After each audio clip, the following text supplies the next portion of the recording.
What up, y'all? Okay, so we're just gonna get right to it. This is part 3 of the Darlo Chronicles. Darlo left a comment from a post that I made, where ultimately the post was from a church where they said, basically they said choose Trump or choose God because you can't choose both. You can't choose both. And so what I put at the top of that, and I reposted it, was that it's that whole God or Mammon sermon. So when I posted that, Darlo decided to chime in, and he says, put a lowercase g in God, bruh, because no real Christian supports same-sex marriage, transgenderism, killing babies, SB 145, Senate Bill 145, AB 1955 is what it should say, but clearly he doesn't have all the proper information. Go figure. And then it says starving natives, and the list goes on with the happy, cocky, half smiley face because he just ate, right? I said this before. He got me. Part 3 of this, we already went through same-sex marriage. We already went through transgenderism. Now we're talking about killing babies. So anyway, real Christians don't support these actions. No, obviously that's not the case, especially when you have biblical stories like John 8, 1 through 11, where Jesus told them, let the one of you without sin cast the first stone. And then he started kneeling in the dirt, and all of them dispersed one by one, right as the story goes. I didn't focus on this point, and I should have, but he actually tells her, where are your accusers? Where are the accusers that condemned you? And she says, I don't have any. They're not here. And he says, then neither do I condemn you. And he tells her, go and sin no more. And then he proceeds to continue preaching and teaching people. If this is what Jesus did, and he is not accused of supporting adultery, how is it that I'm accused of supporting killing babies, or supporting same-sex marriage, or transgenderism, or anything else, simply because I don't villainize them and dehumanize them for their acts? If you can't be straightforward and honest in your arguments, then clearly it's not of God, because God is truth. So let's get into the conversation about abortion and the claim that apparently fake Christians support killing babies through abortion. Let's actually talk about the reality and the specifics. So there are 6 million pregnancies annually in the United States, right? Of those 6 million pregnancies, 3.7 million of those end up in successful births. 600,000 to 1.2 million of those end in miscarriages, which are natural abortions. 20,000 to 21,000 roughly end in stillbirths.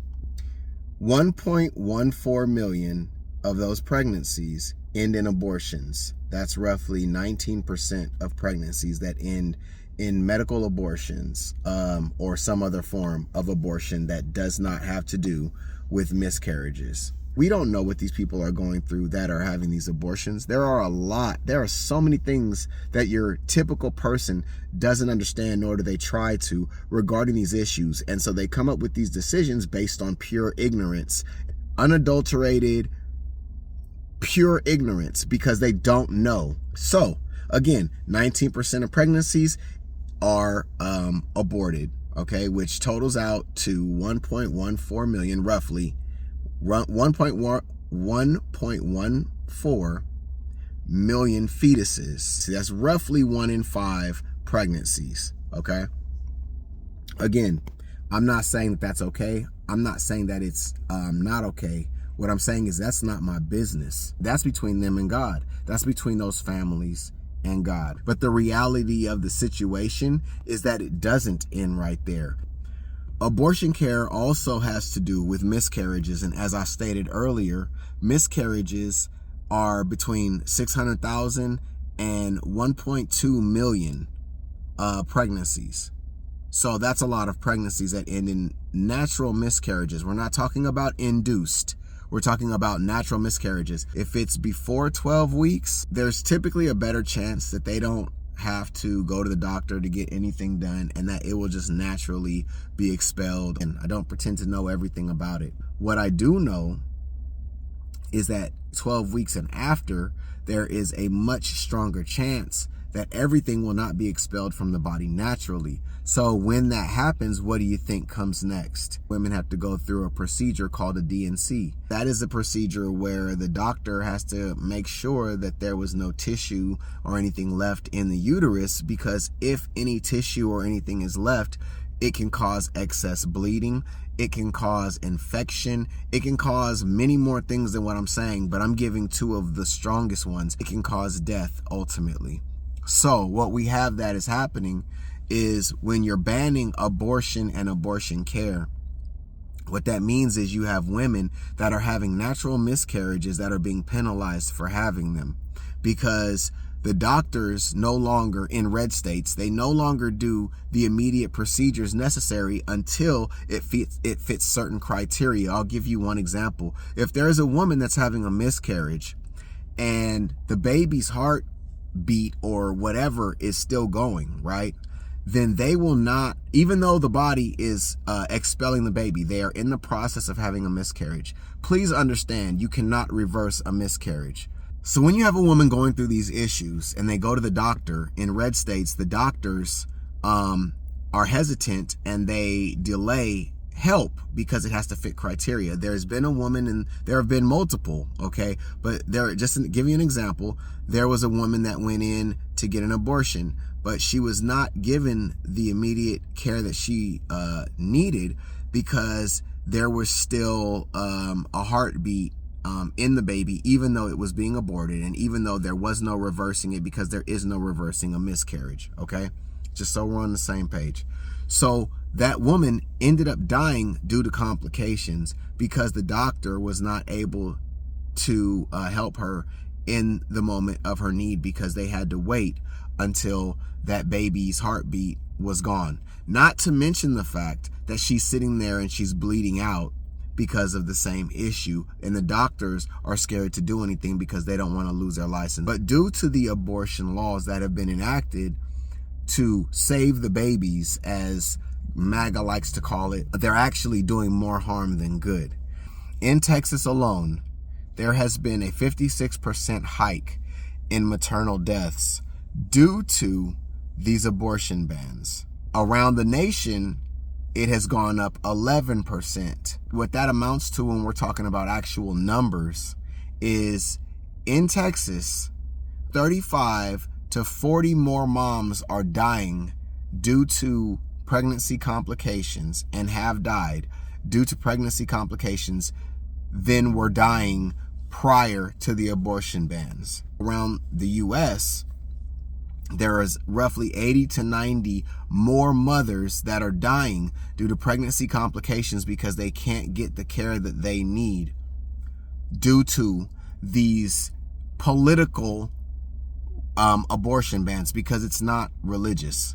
It's not really about saving the kids. And if you say to yourself, well, how could you say it's not about saving the babies and saving the kids? If that were the case, and it was truly about saving the kids and saving the babies, then I would figure that we would also be focused on the number one killer of our kids. Nobody likes to talk about the number one killer of our kids because we value the Second Amendment more. So if you haven't figured it out, what I'm saying is the number one killer of our kids is guns. We're talking about saving babies. We're talking about saving the kids.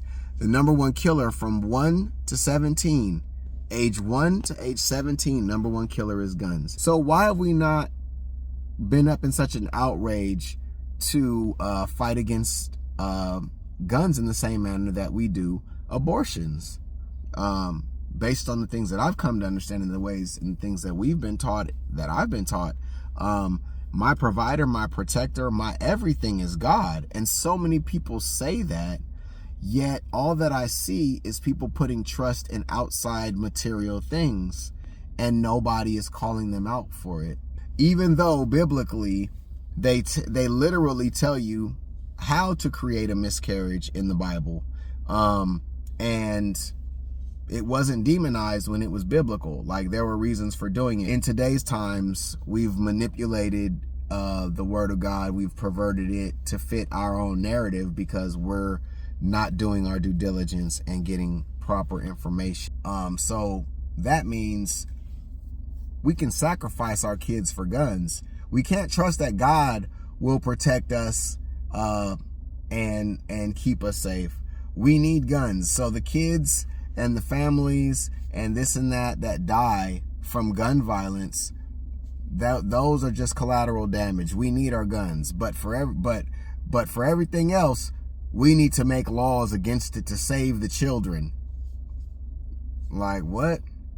What you're saying is, no real Christian is gonna support killing babies, but when we have the number one killer of our babies, that being guns, and no one is fighting on the conservative MAGA side to restrict guns to a much more effective degree. When we try to have that conversation, it's not the gun's fault. But when we talk about abortion, it's the people's fault, and it's not the abortion. So it's kind of weird. The moms are dying, leaving children without their mom, but you're saving babies somehow. At the same time, more people are dying that don't need to die. So it just kind of seems like a bunch of bullshit to me. If anybody was the one to force somebody to do something for God's purposes, it would have been Jesus. Pull the plank from your own eye before you pull the speck out of your brother's eye. You hypocrites. Because that's what Jesus said with an exclamation mark. He called the people that do that hypocrites. So all of y'all with all the accusations, you are hypocrites by Jesus's terms, not by mine. Hashtag pro-life, by the way. It's about pro-life when we're talking about, it's pro-life when we're talking about abortion. But when we're talking about gun safety and gun laws, apparently that whole pro-life thing goes out the window. I don't understand. So I'm here just calling out the bullshit because once again, you have people that really haven't put any thought to what they're saying. They've just heard the same arguments, the same propaganda so many times that they've just believed it as truth without doing any type of actual research to see if what they're spewing makes sense. And I'm here to show you that it doesn't make sense because there's far more to it than simply black and white abortion killing babies. It's nonsense. It's ignorant. It's embarrassing. And you're pushing, it's more embarrassing when it's black people that echo this stuff, pushing white nationalist narratives and white supremacist narrative. It's pathetic. And I'm over it.